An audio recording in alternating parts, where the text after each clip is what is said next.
students, and welcome to Stallion Station, Episode 8, brought to you by San Miguel 6th grade readers. Let's take a look at the habit of the week.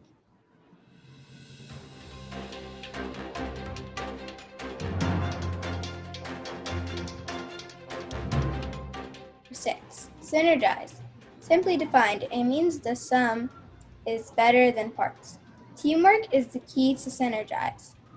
Classrooms and family life bring many opportunities to show synergy. Each person in your class and family has a strength. How can you use your strength to work together?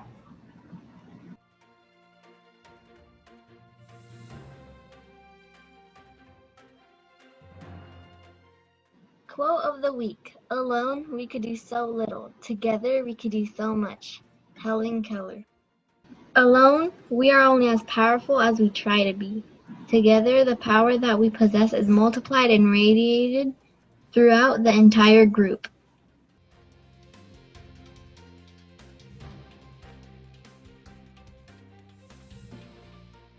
Time for our Stallion Staff Spotlight. This week is Mrs. Solvin. Hi, Mrs. Solvin. Welcome to the Stallion Station. We have some student-led questions for you. This question is from our 6th grade newscast. What is your most practiced habit?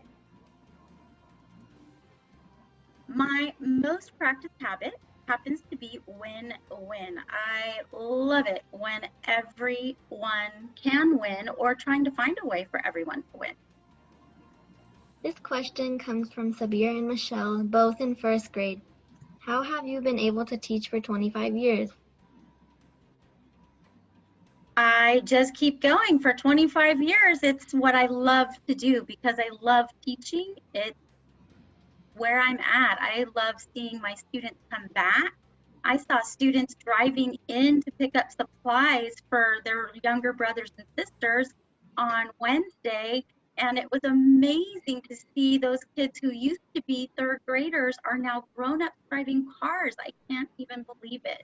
So seeing all of the kids come in and seeing the kids come and grow into amazing leaders, it makes me want to keep right on doing what I do. Is it hard to be a teacher? Well, it kind of depends. It's hard sometimes making the plans and getting things ready each day. This year is especially unique because we have teaching from a distance, but I sure love seeing my kids every day on Zoom. Today, I was super excited. We had perfect attendance today, and everybody was so excited, and our most high red count, because today happens to be Friday, but we had a great class. And so I think that's what makes it work. This question comes from Sergio from 6th grade. What was your job before being a teacher? Wow, way back to before I was a teacher, I used to work in a hospital, greeting patients and helping them get into the hospital and getting settled before they had procedures and things. So I was always working with people, and I love working with people. I've just decided in college that I liked working with younger people. So I like working with little people, like kids. Next question comes from Elena from 3rd grade. How many kids do you have?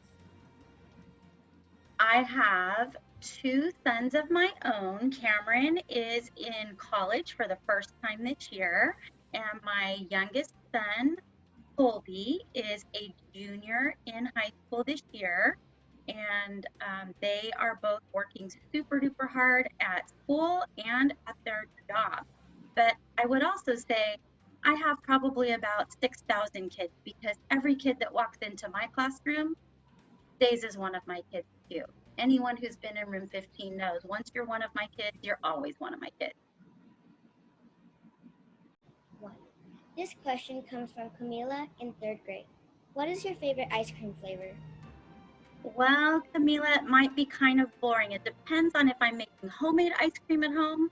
If I'm making homemade ice cream, I love vanilla ice cream, homemade at home. But if I'm going to Baskin Robbins or the grocery store, I like a special kind of ice cream called quarterback crunch. It's pretty yummy. This next question comes from Julie in 3rd grade. What type of classroom pets have you had? Oh, the stories we could tell when we've had classroom pets, but Mrs. Soblin only had one. For real. I had a bird one year. We named him Larry the bird, and he was rescued from the playground. And he came home with me and my two boys, Cameron and Colby, when we were all three working and learning at San Miguel. But very early on, I also had a glass rabbit. And she was deaf, which meant she couldn't hear. So the students would always make sure they could see her and talk to her, and she would get really excited when she could actually make eye contact with them. So that's it. Those are the only two pets I've had. How did you get into music? Bishop from 3rd grade wants to know. Well, Bishop, you and I have talked a lot about music in your time since kindergarten, but I got into music when I was younger than you. My mom and my dad played piano and organ and all kinds of musical instruments when I was teeny tiny growing up in church. And I went on to learn how to play piano and ukulele, and I tried to play guitar, but I wasn't very good at it. And then I also learned to play clarinet if my mom decided needed to go back to the box away. So I have been into music and singing most of my life, and I enjoy listening to music, participating and building and making music because my parents put that in me from a very, very young age. Kira in 4th grade wants to know your favorite color. Well, my favorite color, I would almost have to say rainbow because I love all the colors. But those of you who have been in 3rd grade with me in the classroom, you know my answer to favorite color is usually brown because it is a mixture of all the colors and because it's the color of two of my most favorite things, chocolate and coffee. What is your favorite animal? My favorite animal?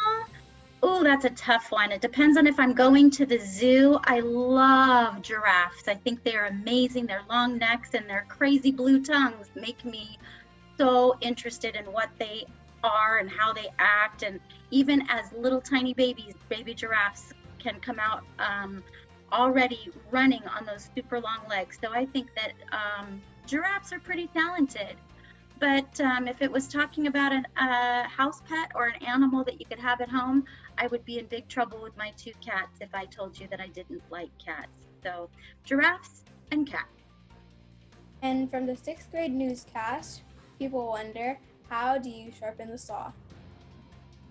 How do I sharpen the saw? Oh my goodness. There's so many ways that we can sharpen the saw. I like to sharpen the saw by just having some quiet, peaceful time. I'm lucky enough to have a swimming pool that I can sometimes go out and just sit and float and relax and do my other sharpening the saw thing. I love to read books. So when I can read a book and float and relax in my pool, I am usually charged up enough to come right back into the house and start up another lesson and get ready to work with students on a very interesting topic or something unique that we need to learn right now through Zoom. So sharpening the saw is important. We have to take time for ourselves. I hope you guys all take time to sharpen the saw as well. Tune in next week for episode 9. We will be interviewing Mr. Rowland and discussing habits of an